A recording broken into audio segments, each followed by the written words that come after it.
रायगड, महाराष्ट्रासह देश विदेशातील ताज्या बातम्या पाहण्यासाठी मॅक्स इंडिया लाईव्ह चॅनलला सबस्क्राईब करा आणि बेल आयकॉन दाबायला विसरू नका।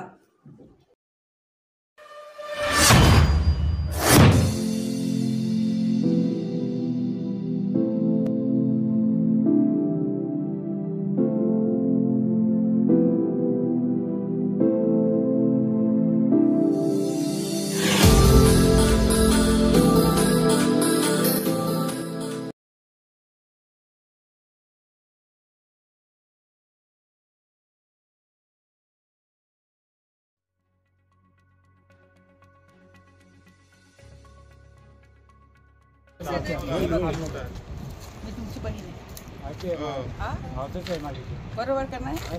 मी आता खासदारकीला इकडे बघा, मी खासदारकीला आता उभी आहे बरोबर। दोन पक्षाचे दोन लोक मोठे दिग्गज उभे आहेत, परंतु मी तुमच्यातली एक बहीण आहे आणि तुमच्यासाठी तुमच्यासारखीच आहे आणि तुमच्यासाठी इथपर्यंत आले। आता हे 2005चा पूर मी पण पाहिलाय, तेव्हापासून जाताना येताना मी हे सगळं बघते, तरी मला नेहमी वाटतं का यांची घरं का झाली नाही, का बरं हे असेच आहेत, म्हणून मला राजकारणामध्ये यावं लागलं। मी एक शाळेची मुख्याध्यापिका आहे, परंतु हे पाऊल मला का उचलावं लागलं तर तुमच्यासाठी, म्हणून मी येते। आणि तुमची खरी काय परिस्थिती आहे ना ती प्रामाणिकपणाने सांगा, आणि तुमची खरी परिस्थिती कळल्यानंतर मला काहीतरी करण्याची उर्मी नक्कीच भेटेल, ऊर्जा नक्कीच भेटेल।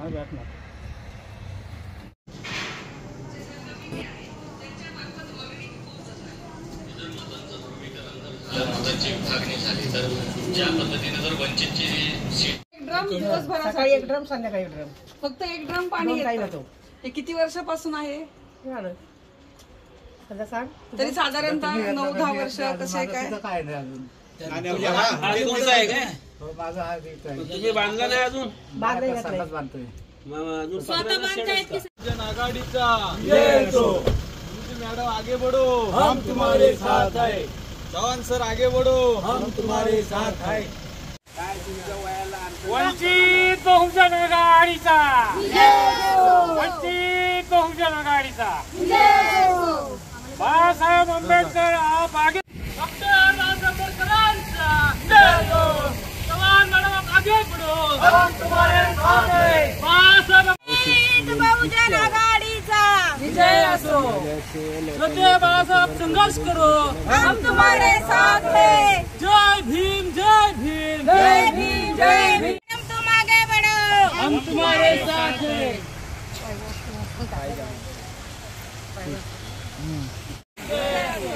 डॉक्टर बाबासाहेब आंबेडकरांचा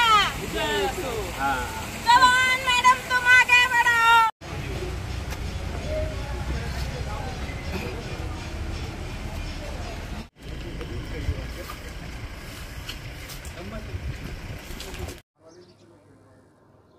सर्वांचं लक्ष असलेल्या रायगड लोकसभा मतदारसंघामध्ये वंचित बहुजन आघाडीची उमेदवारी आपणाला मिळालेली आहे। काय सांगाल, कशा पद्धतीनं प्रचार आहे आणि एकूणच काय उद्दिष्ट ध्येय आहे आपलं?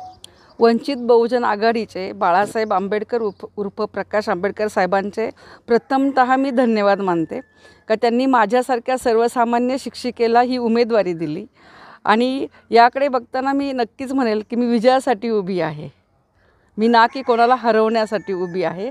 आणि जर वोटिंग बँक माझ्याकडे मोठी आहे तर माझा विजय नक्कीच मोठा आहे।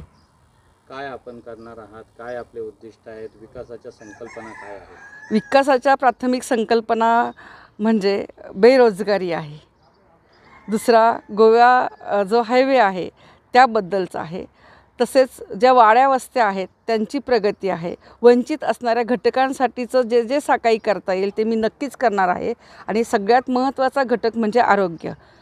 महाड, माणगाव, पोलादपूरपासून जर कोणी आजारी पडला तर त्याला मुंबई शहरापर्यंत न्यावं लागतं, इथे कुठेही सुसज्ज असं मोठं हॉस्पिटल नाही आहे, म्हणजे ज्या प्राथमिक गरजा आहेत ते देण्याचं कार्य मी नक्कीच करेल।